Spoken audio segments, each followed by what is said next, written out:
Oi gente, tudo bem? Aqui é o Júlio e esse é o segundo episódio da série How to Orbit. No episódio passado, eu apresentei para vocês o Orbit, esse software de viabilidade imobiliária que agora em 2025 vai estar pronto para ser consumido por vocês.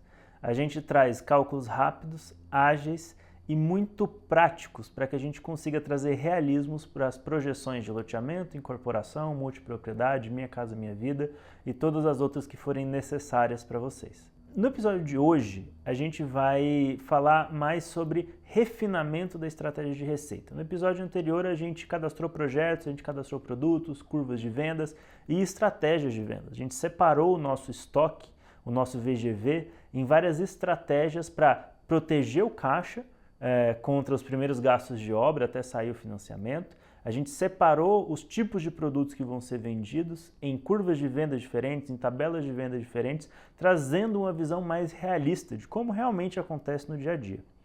Agora a gente vai trazer ainda mais aspectos que deixam o fluxo de receita mais real, que faz essa projeção ser cada vez mais pleiteada em premissas que têm sentido naquilo que acontece no mundo real. Então, do que eu estou falando? Eu estou falando aqui de permuta, eu estou falando aqui de valorização de estoque e eu estou falando aqui de inadimplência. São três coisas que ajudam a desenhar um fluxo de receita mais realista com aquilo que a gente vê acontecendo nos empreendimentos hoje em dia.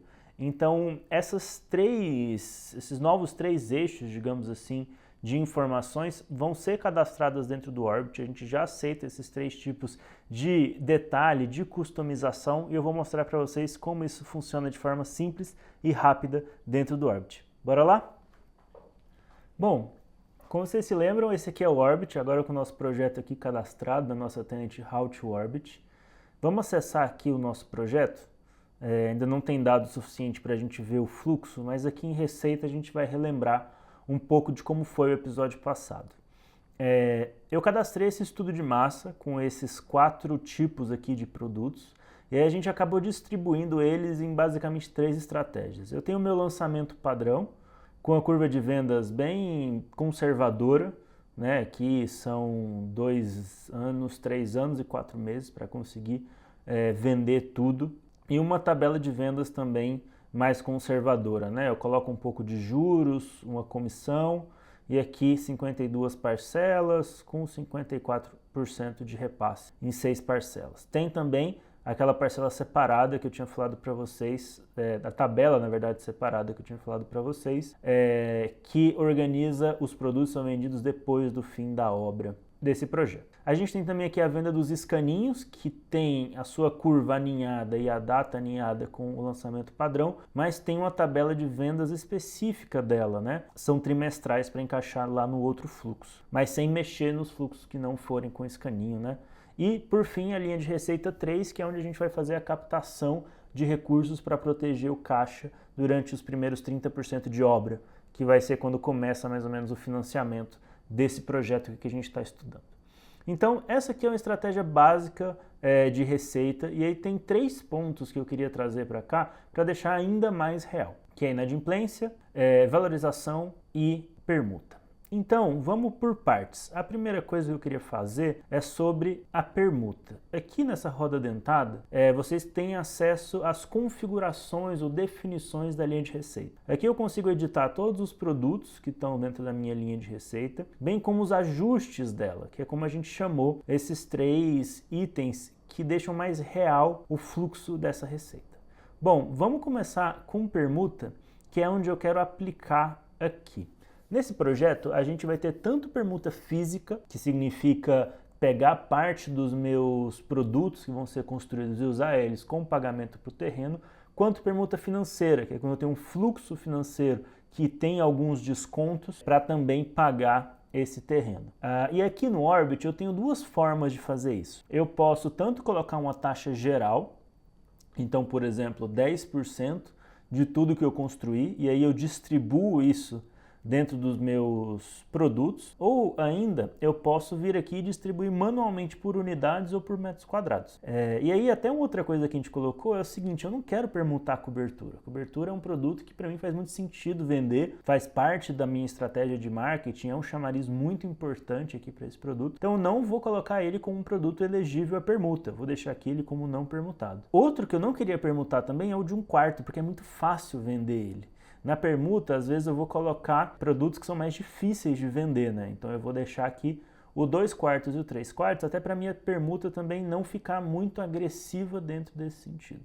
E aí, quanto que fica, né? Qual que é esse residual? Então, desses produtos que estão aqui, eu vou permutar 8% disso aqui, que dá essas unidades aqui. E aí, unidade quebrada é sempre uma questão, eu costumo deixar. E aí, a partir que a viabilidade vai evoluindo, eu vou acertando mais essas contas e deixando elas mais redondas. Então, dessa linha de receita, ficou que eu vou permutar o 2/4 e 3/4 com um total de 8% de permuta dentro desse globo aqui. Mas nada impede, né? Se eu quiser ver quanto que fica depois, poderia redistribuir isso aqui. Mas eu só quero permutar esses outros dois, que aí, por exemplo, do total, aqui eles representam 4,9%. Né? Mas eu quero que seja 8%. Perfeito. Essa aqui é a permuta que eu vou aplicar. O outro ponto agora é a valorização, mas eu não vou valorar esse estoque normal aqui, eu vou deixar ele para os escaninhos, que para mim faz mais sentido. Já a inadimplência aqui faz sentido sim. Como é que a gente trabalha essa inadimplência?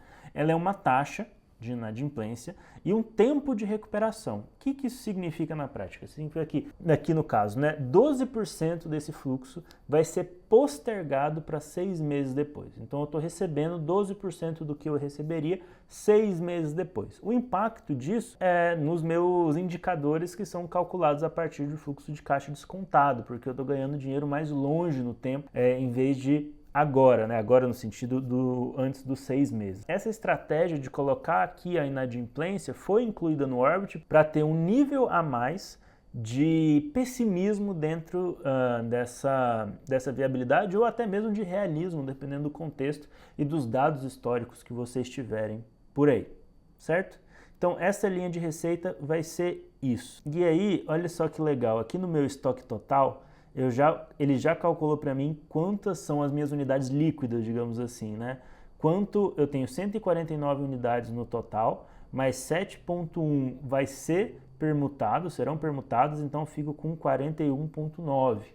Assim como o VGV aqui já é um VGV descontado dessa permuta também. Agora, aqui nos escaninhos, eu também vou presumir uma inadimplência para acompanhar, como está quase tudo aninhado com lá, também com 6 meses de recuperação, só que eu não vou permutar escaninho dentro do meu projeto, mas tem valorização do estoque, porque quanto mais eu vendo, né, quanto mais escasso é o meu estoque de escaninho, mais esse projeto vai cobrar o metro quadrado dele por ser algo que é finito, né? Eu não tenho aqui um escaninho por apartamento, é pequena essa taxa. Então eu vou colocar que nossa curva são 3 anos e 4 meses. Então eu vou colocar aqui a cada 1 ano, eu vou valorizar em 10%. Isso aqui. Lá no final, a ideia é que cada escaninho fique bem caro, porque ele vai ser realmente bem racionado lá para frente, né?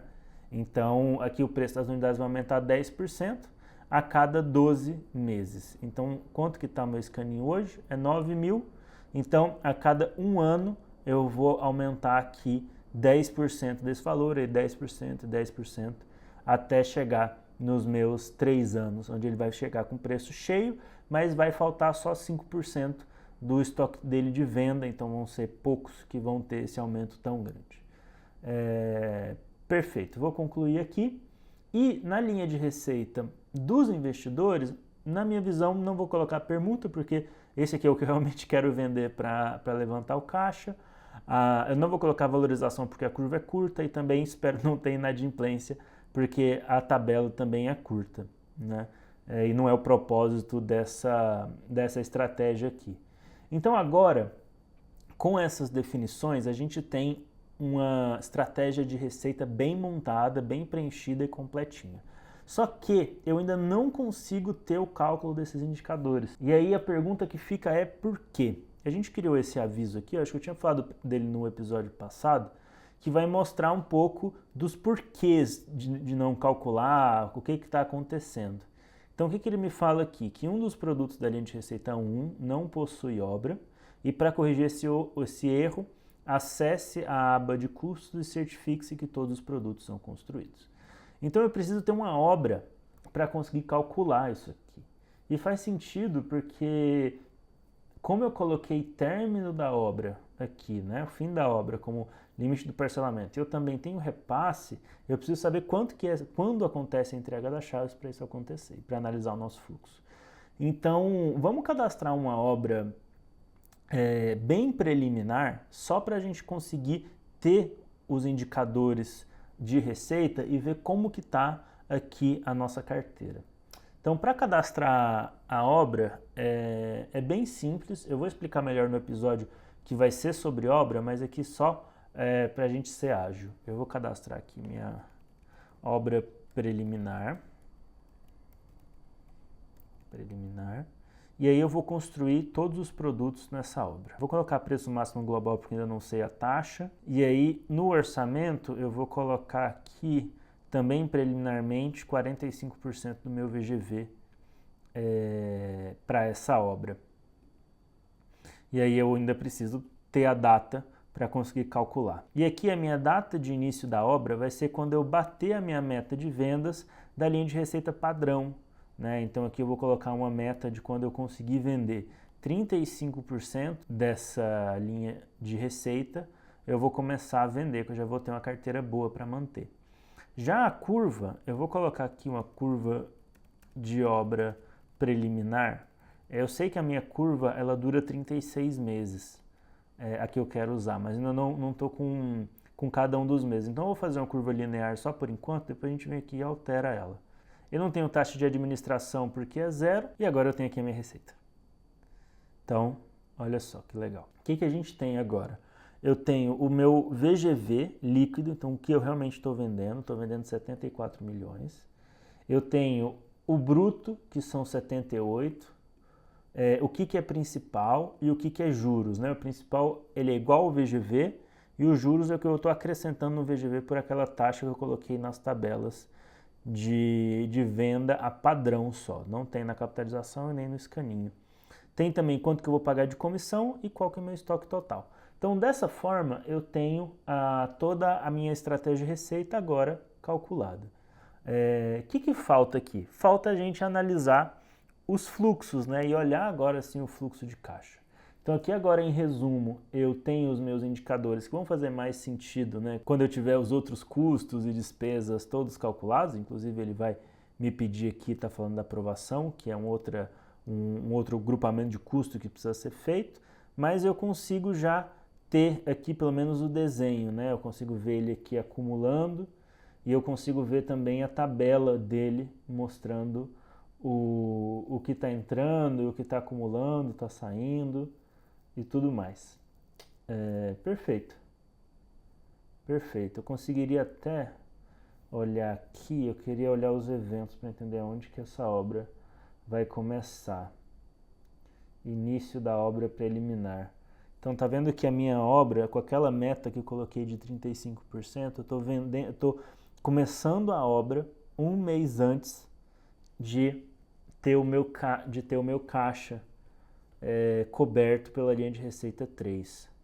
Então, na verdade, seria mais inteligente se aqui na minha data de início, na verdade, eu colocasse o término das vendas da linha de receita 3 e aí colocasse ainda um deslocamento de uns 4 meses para que toda a receita caia, né?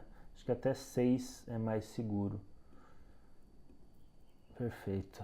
Quando a gente for lá no resumo, já vai ter mudado um pouco esse cenário. Aqui, vou colocar os eventos e o gráfico de novo.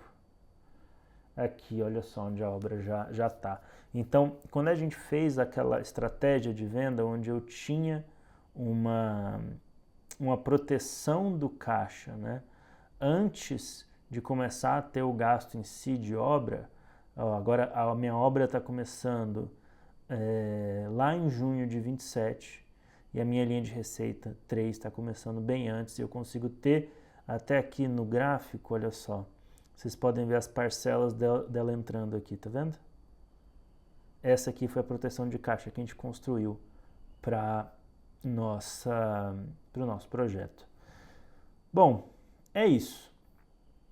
O que a gente vai fazer a partir de agora? A gente vai lá em custos no próximo episódio e vai cadastrar as composições de obra, composições de aprovação, as composições também de terreno, para conseguir ter qual que vai ser a margem bruta disso aqui. Eu estimei 45% do VGV como um teto, mas vamos dar uma olhada quanto isso realmente fica. E aí, depois a gente vai para despesas, e aí aqui a gente vai ter os impostos, a gente vai também fazer uma estratégia legal de corretagem e outras coisas, financiamento e societário, certo? Então esse é um pouco do nosso roteiro aí dos próximos vídeos. Eu espero que vocês curtam e que estejam gostando desse conteúdo. Tem sido uma experiência muito legal poder mostrar para vocês o sistema dessa forma, poder apresentar o Orbit agora com mais detalhes, e fiquem livres aqui nos comentários para trazer o ponto de vista de vocês, sugerir algum estudo diferente, ou vocês podem até entrar em contato comigo, mandar algum estudo específico para eu analisar e trazer um resultado aqui para vocês com o Orbit. E também, se vocês quiserem conhecer a ferramenta por conta própria mais a fundo, entre em contato comigo ou aqui nos comentários ou nas minhas redes que estão aqui na descrição e vamos marcar para eu te mostrar o Orbit mais pessoalmente, tá bom? Bom, gente, foi isso que eu preparei para hoje. A gente se vê no episódio 3. Tchau, tchau!